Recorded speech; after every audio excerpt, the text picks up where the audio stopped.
Hey guys, welcome back. So today we're out at the range to talk about a really cool submachine gun that you may not have heard much about, and that is the Rising submachine gun. But first, let's talk about the Thompson submachine gun. Now, the guns we have out here today are semi-automatic versions of their full auto counterparts. This is made by Auto Ordnance. This is a SBR, hence the short barrel, but it is not a machine gun, sadly. But this represents the military M1 Thompson that would have been used during the war. Now, there are a number of different configurations of the gun throughout the war, but this would have been the most simple of the Thompsons built, where they've gotten rid of the fins, they've gotten rid of the cuts compensator, and it was just a very crudely made, but yet finely made and expensively made submachine gun. You have a stamped rear sight that's non-adjustable for windage nor elevation. You have a front sight that's also fixed on this particular military version of the gun. The gun fires the .45 ACP, so it went along nicely, obviously with the 1911 pistol of the era. And this was a very popular submachine gun with the troops. Now, I find that surprising. Maybe they were used to lugging around massively heavy, just chunks of steel and wood that were not even all that ergonomic, with a stock that's designed to slide right off your shoulder. I mean, it's a really ergonomically a horribly designed gun. It's really, really heavy, firing the .45 ACP with a fully loaded magazine and extras. This would have been a very heavy gun to carry around in combat, but yet it was loved by the troops that used it for the most part. So let's do a little shooting with this gun. Now, we've done a video on this gun in the past, and it is a problem child. It is a semi-automatic version made by Auto Ordnance, and we've never found ammunition it truly likes. So we're gonna hope for the best on this one. Let's fire off some of this Fiocchi 230 grain ball at our challenge target that's only about 7 yards away. And there's our first malfunction. So we'll go ahead and drop that magazine down and resume shooting. And there's our next malfunction. Drop that magazine down. The full auto versions were much more reliable than this. And fired from the open bolt, where this one's firing from the closed bolt. Yeah, beautiful, but one of the most frustrating guns I've ever purchased. Now let's take a look at that Rising.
This is the Rising Model 60. This gun was designed by Eugene Rising and probably around 1938. In 1941, the U.S. Army took a look at it, tested it. It failed their testing. It broke a couple of parts. They came back with fixes in 1942. The Army tested it again, and they again rejected it because I believe it, in 3,500 rounds fired, it had two malfunctions, one attributed to ammunition, another attributed to the bolt of the firearm itself, from what I've read. So the Army completely rejected the gun. Now, there were several different versions of this gun made. Initially, the Rising Model 50 had a full wood stock like you see here, had a shorter barrel, had a compensator on it, had a ribbed barrel, and was select fire, so it could fire in semi-automatic or fully automatic. The Rising fired from the closed bolt position, where the Thompson fired from the open bolt position. Firing from the closed bolt position actually gave the gun an advantage in accuracy, because when you're shooting an open bolt, when you release the trigger, the bolt, the whole weight of the bolt goes forward and tends to cause the muzzle to dive on the gun for that first shot. If you're firing semi-automatic from an open bolt, you tend to shoot a little bit low. It affects accuracy negatively. So having a closed bolt gun that fires from a hammer, some would call it a striker, but it's technically a hammer inside here, makes for a very pleasant gun that shoots quite accurately. So they would develop the Model 50, and soon after they developed the Model 50, they've developed the Model 55, which was pretty much the same gun, slightly shorter barrel, wooden pistol grip, and a wire side folding stock. And then at the same time, they produced the Model 60, which I have here. And this one was designed to get around the NFA law of the time, which only required a 16-inch barrel. This one has an 18-inch barrel on it. You'll also notice it doesn't have a muzzle brake or a compensator on it, doesn't have the ribbed barrel, and has the wooden full stock, not the wire folding stock. The gun is actually surprisingly reliable. It originally fired from a 20-round magazine. Later, the magazines had problems. The feed lips were deemed to be very weak, a weak point of the magazine, easily damaged, which then caused feeding issues with the gun. The solution was kind of dumb, in my opinion. The solution was to come out with a 12-round magazine that had reinforced feed lips, but it was a single stack versus a double stack and could only hold 12 rounds. So some of the guns, later guns, would have magazines that would only accept the later magazines. This is an earlier production gun, so it would obviously be able to take the 20-round magazine, and later, I believe, an aftermarket 30-round magazine was also made available. The gun is very, very simple. It has a aperture rear sight that's adjustable for 3 different elevations. Presumably, it would be set for 100, 200, and 300 yards, but you have that rear sight only adjustable for elevation, and then you have the front sight, which is adjustable for windage, which has a little set screw in there, and then in a dovetail, and you can move it back and forth to get your windage set. Now, you can't truly adjust the elevation other than to move it to one of the 3 pre-selected positions, other than trying perhaps to bend that rear sight to try to get your elevation perfectly zeroed. The charging of the gun is what really makes it unique. So I have a 12-round magazine inserted with Federal ammunition, 230 grain ball. Federal does supply the ammunition to the channel for free. I want to thank them for doing that. And right here on the bottom, underneath the sling, you'll see there's this little piece of metal right there. That's how you charge the weapon. So you take your index finger of your non-firing hand, reach up inside the stock, pull it rearward with the index finger, you pull the bolt to the rear, now you can see the bolts to the rear, and release it. And the weapon charges. Now in the Model 60, it was semi-automatic only, so you had safe all the way to the rear. What's interesting though is if I push forward to the first detent, it stopped, but then it goes to a second detent, which is marked semi-automatic on this particular gun. So it's only capable of semi-automatic fire. Even on that second detent, the gun will only fire semi-automatic. So it has a fairly heavy trigger pull, but it has a nice sight picture, and boy, is it a nice gun to shoot.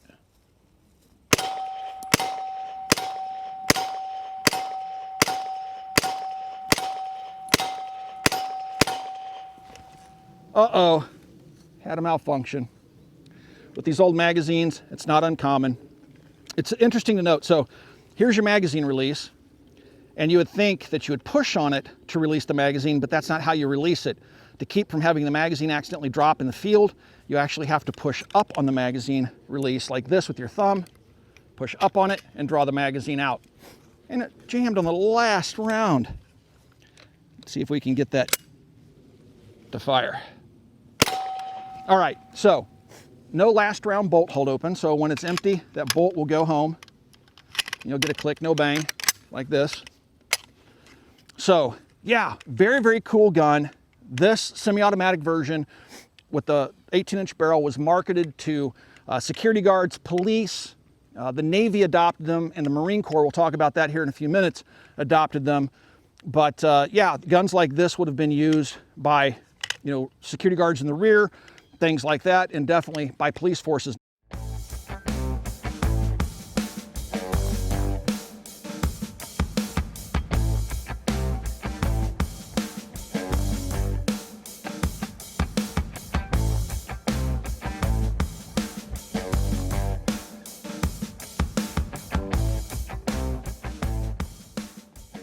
While the Army turned its nose up at the gun the final time, I believe at the Aberdeen Proving Grounds in 1942, the Marine Corps and the Navy took a look at this thing and they decided that they would order them. Mostly that decision was predicated upon the fact they could not get the number of Thompson submachine guns that they wanted. So this was a stopgap measure.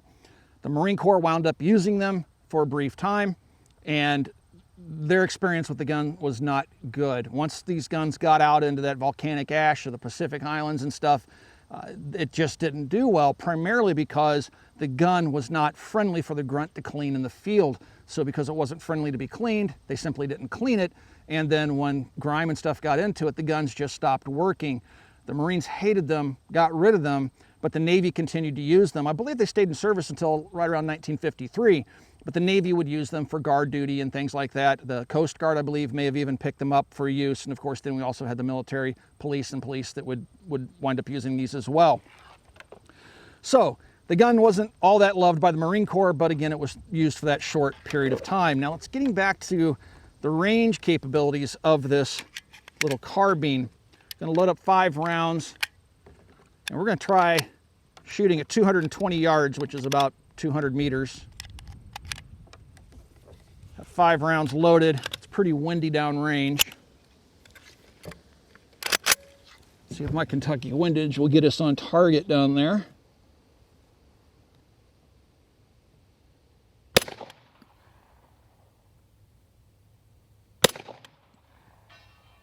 That was a hit.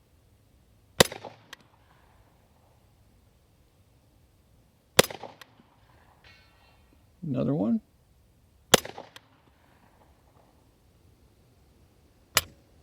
All right, 2 out of 5 ain't bad. We'll try it again. What's kind of funny is shooting 200, 300 yards with a weapon like this is pretty darn optimistic. It's a handgun caliber. Yes, it has an 18-inch barrel, but you're not really gaining that much in velocity. You're not gaining anything really after so many inches, like 8 to 10 inches of barrel. So by the time 18 inches of barrel's being used, it's just, the bullet's just basically dragging. I don't think it's really slowing the round down, but it certainly isn't helping with its velocity with an 18-inch barrel.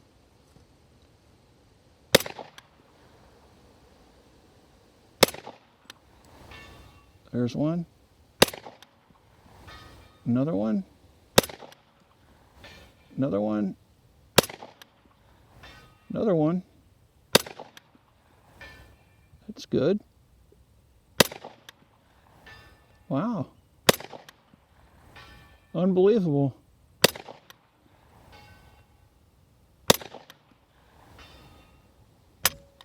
And that time, out of 10 rounds, I didn't miss once. I think I figured out my hold. And I'm Kentucky windaging. I'm aiming at his face and then slightly left over his shoulder to compensate for the wind that we have going out there. So at 220 yards, there you go, 10 for 10. I did it with the rising. With an open bolt gun like the Thompson, that would be really, really difficult to do. Again, because that bolt is lurching forward before it fires that round because it's an open bolt.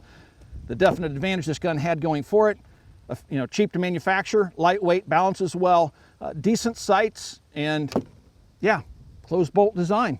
So let's take the Model 60 apart. Forgive me if I kind of stumble around here a little bit. I don't take this gun out and shoot it all that often, nor do I take it apart very often, so doing this from memory can be a little bit challenging at times. So first I want to point out the delay system that the gun has, and we'll get into how that works when I get the gun apart. But if you take a look at the ejection port, I'm going to pull the charging handle to the rear, the little, whatever you want to call the op rod inside the handguard there. I'm going to pull it to the rear. Watch the rear of the bolt. The rear of the bolt is going to drop down. See how it just dropped down? And then the bolt moves to the rear. Again, as I apply pressure, you'll see it drop down that little bit, and then it moves to the rear. What it's doing is the bolt is going home, the rear of the bolt is going up into a recess. When the round goes off, it's going to apply a pressure to the breech face of the bolt, which is going to push against that rear end that's in that curved recess, and it's going to force it down, then move rearward. The time it takes for it to force it down and then start to move rearward is just enough of a delay for the breech to safely open on the firearm and pull the spent case out and eject it. It's that delay system that makes this gun so much lighter than the Thompson with its open bolt. You don't have that massive bolt in there that the Thompson has. It has a much lighter, smaller, lightweight bolt that is, again, lends itself to lighter recoil impulse and better accuracy and all that good stuff firing from the closed bolt. So to take it apart, we first want to make sure the weapon's clear. So we've taken the magazine out. I'm going to reach up, grab that old op rod, check the chamber, make sure the weapon's clear, and let that bolt go home. Now I'm going to put the weapon on fire, pull the trigger, and let that hammer go home so I can take the spring pressure off the rear end cap here, which we'll get to here in a moment.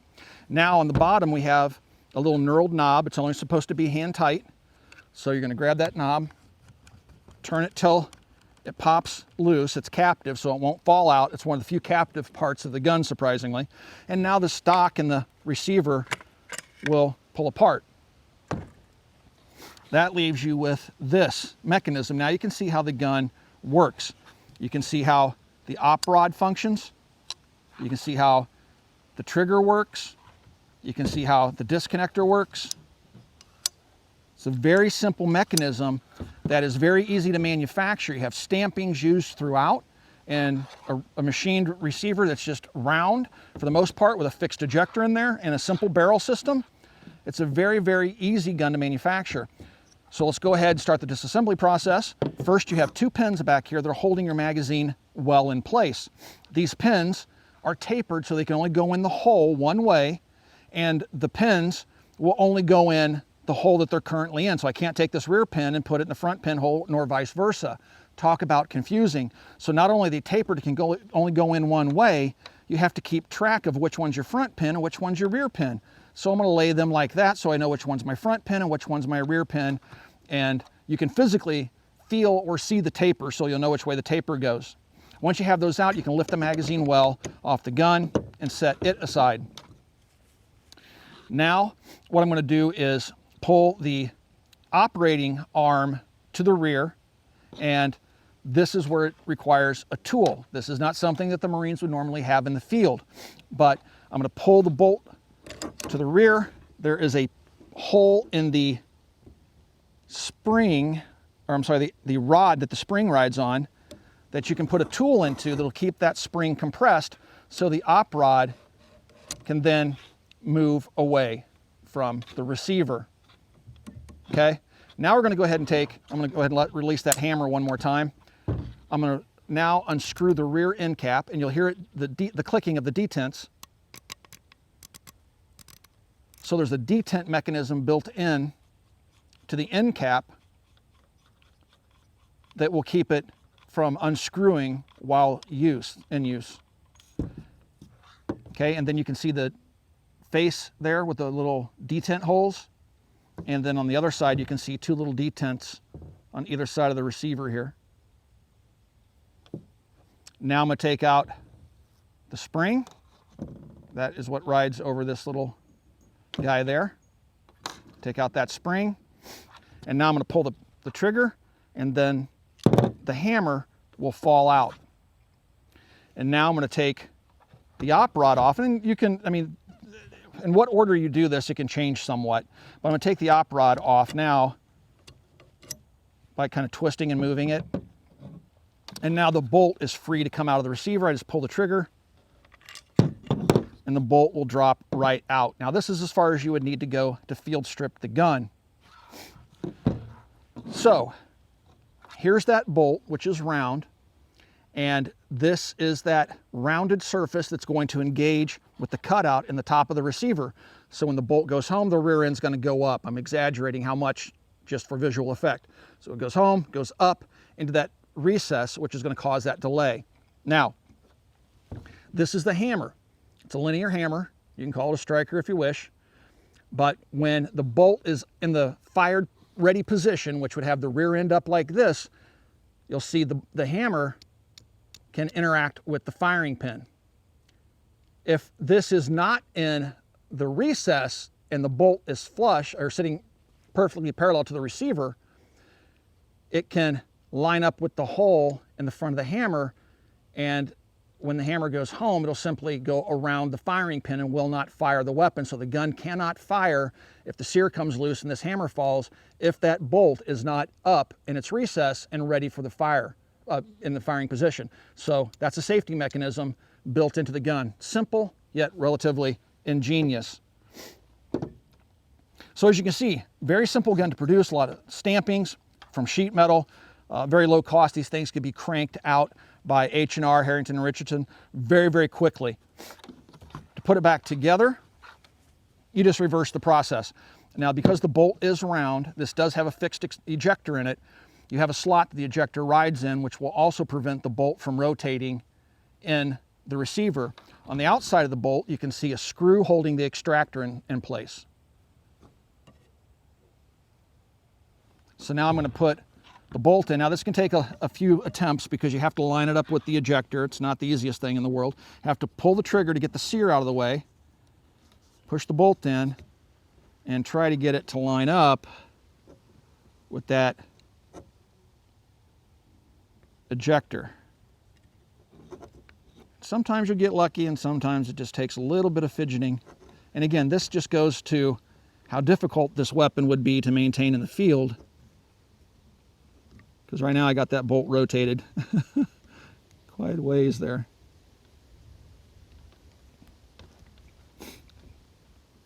Can you see why the Marines hated this thing, guys? So what I'm trying to do is get that bolt to line up with the ejector so it'll just drop over it. Come on.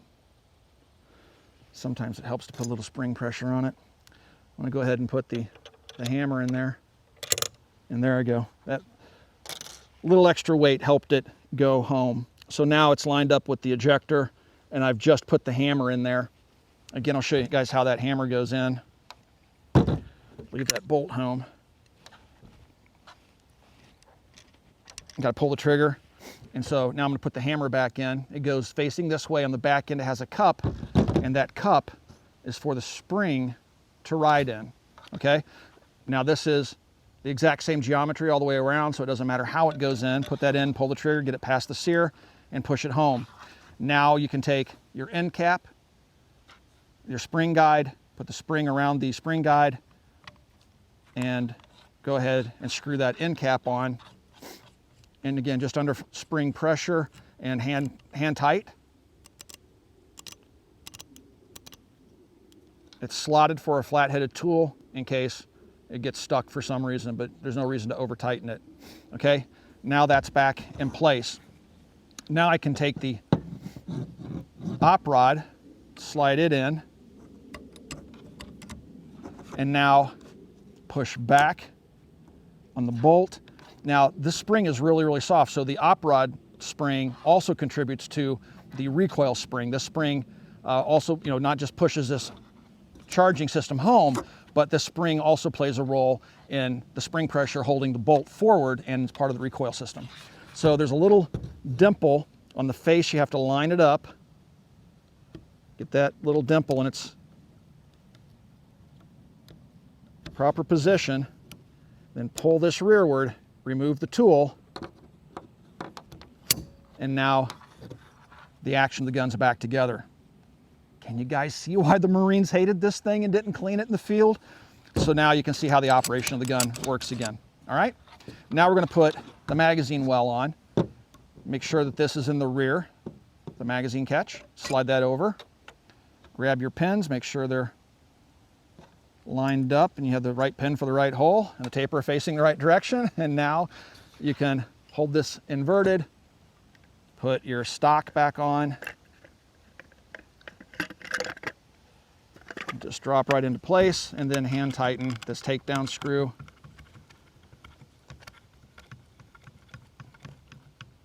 And there you go. Gun's back together. I'd love to say that's simple and anybody could do it, but you can see the Marines had a real problem on their hands when the thing got dirty in the field. Now, as I said, the Model 60 like this, semi-automatic with the 18-inch barrel, was oftentimes used by civilians, police, rear guards, plant security, bridge security, things like that. But there were versions of this gun like this one that were considered military M60s. And what distinguishes a commercial M60 from a military M60? Well, that's open for debate. And it seems to be something that collectors talk about more than historians. But this is a military M60 because it has a parkerized finish versus blued. It has an adjustable front sight with that set screw, which that set screw would not be present on a commercial gun. On the bottom, we have a trigger guard here that has 3 screws. The commercial version would have 2 screws, one in the front, one in the rear. You would have a non-knurled takedown knob. This one's knurled. And then this one, of course, has military acceptance marks on it. The PH on the barrel, that would be absent from the commercial version. Bunch of different variances that people attribute to commercial versus military, and they're within a set serial number range, which ironically, this one falls outside of that military serial number range, but clearly has all the military features, right down to the point where it has unit markings stamped into the wooden stock. So that's something to take note of if you're looking for these. You can find them on GunBroker. They're not all that hard to find. Magazines can be extremely hard to find. Typically, you're going to find magazines like this one, the later production 12-round single column magazines. The double column magazines will bring $300 or more each. A company did spring up to make replica 30-round magazines, maybe even 20-round, I forget. I didn't get my hands on any of them when they were in production, but they're recent production magazines that they brought out because there's so many of these that are NFA items, and they're still fairly affordable because they're not all that desirable. But the gun is really, really smooth to shoot, and on full auto, it has to be a true dream. I can only imagine next time I go to Las Vegas and I go to Battlefield Vegas, I'm going to ask the guys there if they have a Rising I can shoot, because I definitely want to shoot one on full auto given how smooth the semi-auto is. So that would be the difference between the military and the commercial M60 carbines. All right, look how smooth this bad boy is.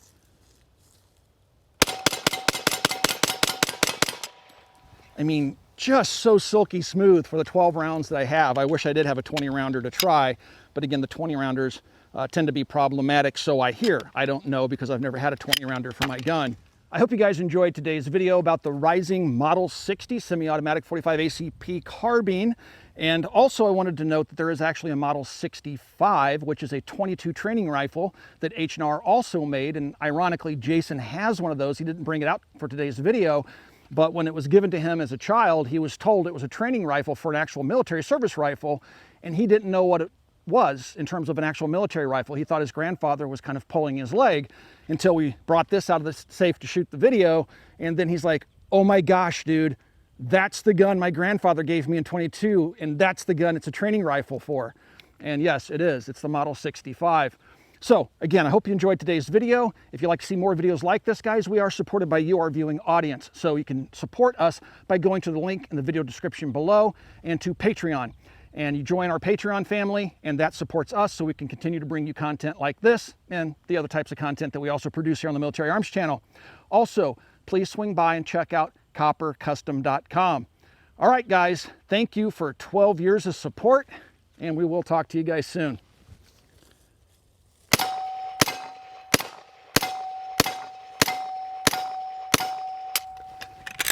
This is my last 8 rounds. Later, guys.